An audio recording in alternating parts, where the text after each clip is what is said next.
అందరికీ హాయ్ అండి. నేను మీ రాజేష్ జక్క. ఈ ఫినాన్షియల్కి సంబంధించి ఆ, కొన్ని పాయింట్ల మీద పెద్ద వీడియోస్ చేయొచ్చు అని కొంతమంది అడుగుతున్నారు.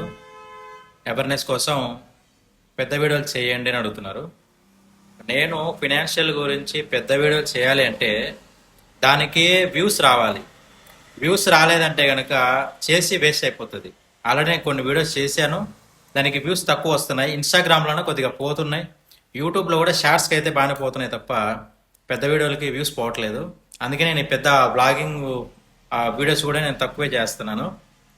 కొంచెం వ్యూస్ బాగా వచ్చాయంటే కంపల్సరీగా నేను ఫినాన్షియల్కి సంబంధించి అన్ని రకాల వీడియోస్ నేను చేస్తాను కంపల్సరీగా. అవేర్నెస్ కోసం అప్పు చేయకూడదు, డబ్బులు ఇన్వెస్ట్మెంటు ఎక్కడ పెట్టాలి, దేని మీద పెట్టాలి, మనకి డబ్బులు జోబులో ఉన్నప్పుడు ఒక్కొక్కసారి ఏమవుతుందంటే ఏదో ఒకటి ఎవరో నలుగురు చెప్తారు, అందులో ఇద్దరు ముగ్గురు ఎక్కువ ఏదైతే చెప్తారో దాని మీద ఇన్వెస్ట్మెంట్ చేస్తూ ఉంటారు.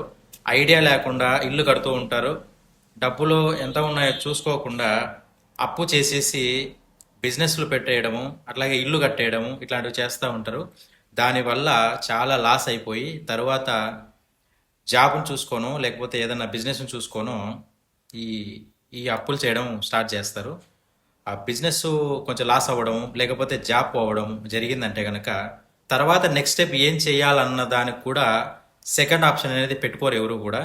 ఒకే ఆప్షన్ మీద ఒకే ఇన్కమ్ మీద బేస్ అయిపోయి చిన్న చిన్న పొరపాట్లు చేయడం వల్ల పెద్ద పెద్ద పరిమాణాలకు దారి తీస్తూ ఉంటుంది ఒక్కొక్కసారి.